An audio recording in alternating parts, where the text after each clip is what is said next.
Dans cet exercice, on nous propose de trouver le plus court chemin de A à H suivant l'algorithme de Dijkstra. Donc la première chose à faire, c'est d'écrire dans un tableau tous les sommets. Ce qui est très important, c'est de commencer par le sommet de départ, donc chez nous le sommet A. Donc A, B, C, D, E, F, G, H, et une dernière colonne ici où on mettra le choix.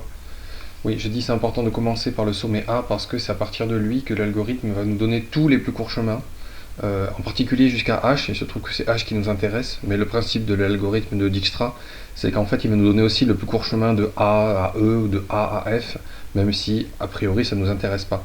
Mais il est essentiel de commencer à A. Voilà, donc au début de l'algorithme, en fait, on n'est pas encore positionné sur le graphe. Le début est toujours le même, de dire que pour aller jusqu'à A, ça nous coûte 0 km. Voilà, on va raisonner en kilomètres. Donc on choisit le sommet A, qui est le sommet de départ. Les autres sommets, on met un tiret ou un infini, comme on veut, et on dit qu'on choisit donc le sommet A, et je vais mettre entre parenthèses le nombre de kilomètres que l'on a pour l'instant. Donc pour l'instant c'est 0 km. Ok, le sommet A ayant été choisi, je tire un trait pour dire que je n'y passerai plus. Voilà, on peut dire que maintenant je suis dans le graphe, les choses sérieuses commencent, voilà, ça c'est moi. Et on va donc regarder quels sont les sommets accessibles et avec combien de kilomètres. Donc quand on est en A, on peut aller en B. Voilà, ça coûte 12. Donc on va écrire 12 en venant de A, c'est le sens du V1. On peut aussi aller en D et ça coûte 14. Donc 14 en venant de A. Voilà, c'est tout ce qu'on peut faire quand on est en A. Donc pour les autres, on met un trait, on ne peut pas y aller. Le principe de l'algorithme, c'est que maintenant on choisit le plus petit parmi les deux, à savoir celui-ci. Donc lui il est choisi, c'est bon. C'est le sommet B qui est choisi, et quand on a choisi B, on avait déjà 12 km au compteur. Je me place maintenant sur B. A, c'est fini, il a été choisi, je n'irai plus. Donc quand je suis en B, qu'est-ce que je peux faire de nouveau? Je peux aller en F, par exemple. Ça me coûte 9 km de plus. Donc attention, j'ai déjà 12 km. Donc pour aller en F, je rajoute 9 km, ça fait 21 km. Et c'est 21 en venant de B. Voilà, je peux aller en F, qu'est-ce que je peux faire? Je peux aussi aller en G en rajoutant 16 km. Donc ça fait 12 plus 16, 28. Pour aller en G, toujours en venant de B. Je peux aussi aller en H en rajoutant 21. Donc 12 plus 21, ça fait 33. 33 km pour aller en H, toujours en venant de B. Je ne peux pas aller en E. Je ne peux pas aller en D, mais attention, D, j'ai déjà un chemin qui m'a permis d'y aller, donc je ne mets pas un tiret, je mets le chemin qui m'y a emmené déjà. Donc aller en D, je peux le faire, c'est 14 km en venant de A. C, c'est toujours pas accessible. Je choisis maintenant le plus petit parmi les chemins, les propositions que j'ai, et le plus petit c'est 14. C'est 14 pour D, donc je suis maintenant en D avec 14 km au compteur. Donc de B, je vais aller donc maintenant en D. Vous voyez que le parcours du bonhomme, on va dire, sur l'algorithme n'est pas du tout un vrai parcours suivant des arêtes. On saute de sommet en sommet. L'important, c'est qu'on arrive à tous les passer. Donc maintenant que je suis en D, le seul trajet nouveau que j'ai, c'est le trajet qui m'emmène à E, qui rajoute 10 km. Donc je peux aller en E, et je suis déjà à 14, donc je rajoute 10, ça fait 24 km. Donc 24 km en venant de D. Voilà. C'est tout ce que je peux faire, parce que de D, ben, c'est la seule chose de nouveau. Donc C, toujours pas. D, j'ai oublié quand on l'a choisi, il faut supprimer la colonne, on va dire.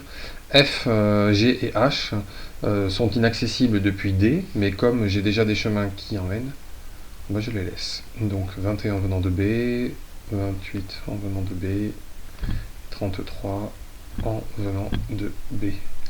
Et je choisis le plus petit. Le plus petit, c'est ici, 21.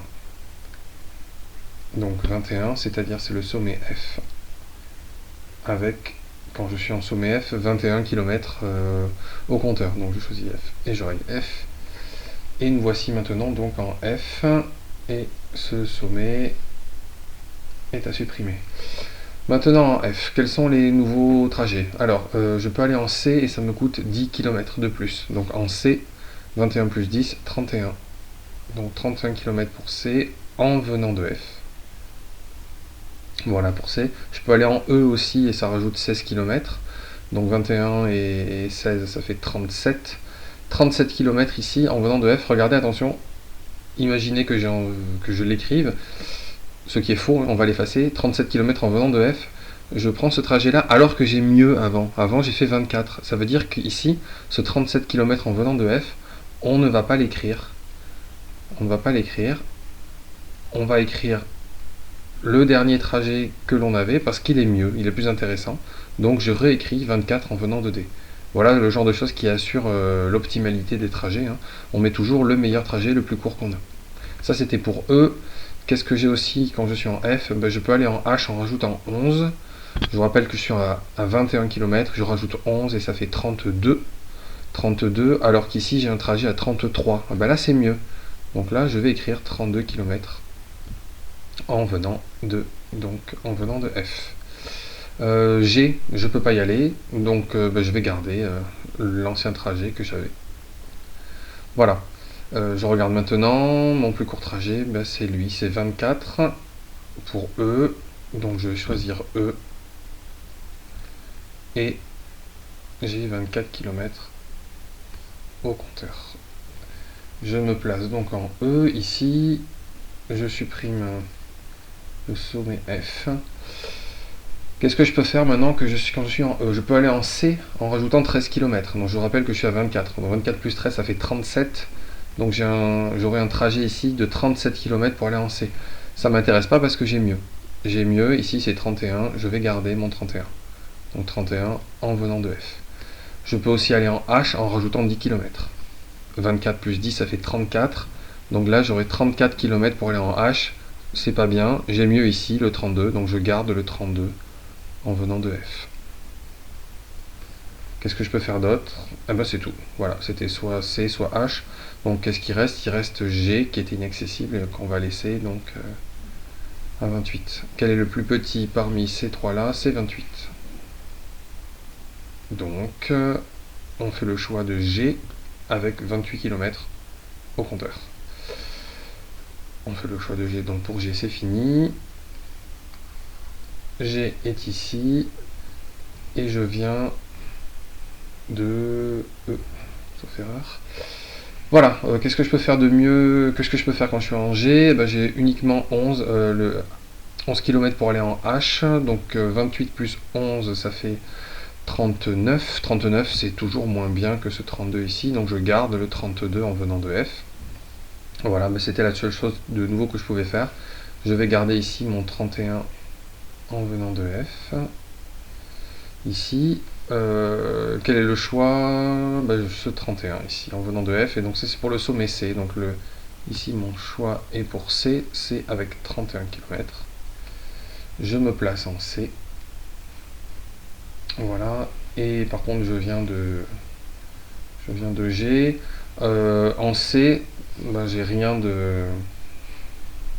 de nouveau, hein. J'ai aucun trajet nouveau intéressant en C, tout a été rayé. Donc maintenant en C, qu'est-ce que je peux faire? Je peux aller en H avec 32 km en venant de F, c'est tout ce que je peux faire. Et voilà, enfin le dernier sommet. Donc H avec 32 km, et il se trouve que c'est lui qui va m'intéresser. Alors, bien sûr, c'est lui que je choisis. Maintenant, c'est le moment où on va remonter l'algorithme de Dijkstra pour trouver le plus court chemin. Ce qui m'intéressait était d'aller en H. D'accord? Donc ici. D'après l'algorithme, H, c'est possible d'y aller en 32 km. Là où l'algorithme est fort, c'est que il nous donne les meilleurs trajets pour n'importe quel point. Donc pour aller en B, pour aller en D, en F, E, G ou C. Bon, il se trouve que c'est H qui m'intéresse, il se trouve que c'est à la fin, mais c'est pas forcément toujours comme ça. On pourrait nous avoir demandé en fait le meilleur chemin de A à G. Voilà, on l'aurait, on peut le trouver à partir d'ici, on sait qu'il fait 28 km. Alors comment est-ce qu'on trouve ce meilleur chemin? Donc on est en H ici. On peut écrire à l'envers le trajet. Donc H, quand on est en H, on est venu d'où? On est venu de F. Je le vois ici parce que 32 c'est en venant de F. Donc avant H, j'étais en F. F c'est ici. F, pour aller en F, je venais de B. B, c'est ici. Je venais de B, et B, quand je suis allé en B, c'est que je venais de A. Donc, en fait, mon trajet semble avoir été simplement A, B, F, H. Pour un total, d'après mon algorithme, de 32 km. Alors, on peut peut-être regarder si on ne s'est pas trompé. Donc, le trajet optimal d'après l'algorithme de Dijkstra, hein, c'est A, B, F, H, et ce trajet est censé mesurer 32 km. Ben, si on ajoute effectivement 12 et 9 ça fait 21, plus 11 ça fait 32. Donc voilà le trajet optimal obtenu par l'algorithme de Dijkstra pour le plus court chemin de A à H. Je répète, cet algorithme nous a donné en fait tous les plus courts chemins en venant de A. C'est-à-dire que si la question d'après était le chemin le plus court de A, par exemple, jusqu'à E, par exemple, E à la place de H ici, ben on partirait de E et on dirait, ben oui, E est accessible en 24 km. E est accessible en venant de D, qui est accessible en venant de A. Donc j'aurai le chemin A, D, E pour 24 km. Voilà.